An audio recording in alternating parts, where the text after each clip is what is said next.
Good evening, everyone. My name is Bruce Williams. And my name is Karrington. And we are here with a special human genetics news report on Kemmis syndrome.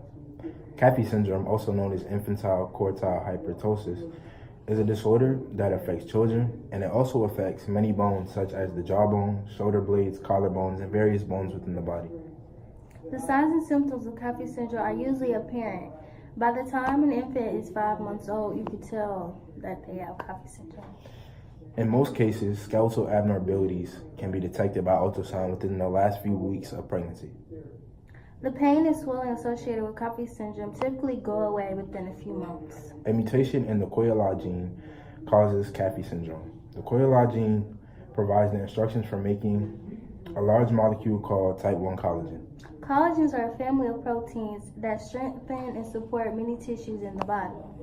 The collagen mutation, that causes Kemmis syndrome replaces the protein building block. This is a mutation that results in the production of the type 1 gene collagen, fibrils that vary in size and shape.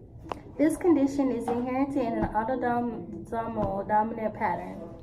Most of the people with Kemmis syndrome do not develop later symptoms due to the fact that it was mostly apparent with them being children.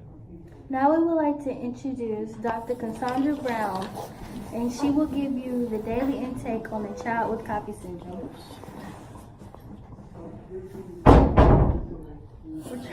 Okay. Good evening, Miss Brown. Hello, how are you? I'm good. So, at what age did you realize something was off with Josh? When Josh was 4 months old, he was admitted to CMT Hospital. What were the symptoms that convinced you to take him to the hospital? He had a fever that lasted 3 weeks. He had excessive crying and a poor oral intake. What were the physical characteristics? Like, how was he looking? Joshua had swelling on the right side of his face, and the swelling became more prominent and similar on the left side of his face. Okay. And what kind of treatment was given while he was in CMC?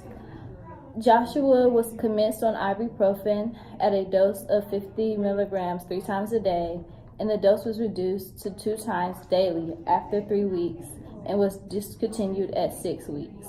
How long did it take to notice those changes? 3 months later, Joshua's swelling decreased and showed growth as a healthy child. Okay, and well, how is Josh doing now? Joshua is a healthy and very active 3-year-old. Okay, thank you. Thank you for coming in. This is a special human genetics report on Kemmis syndrome. You have a good night. Have a great evening, everybody.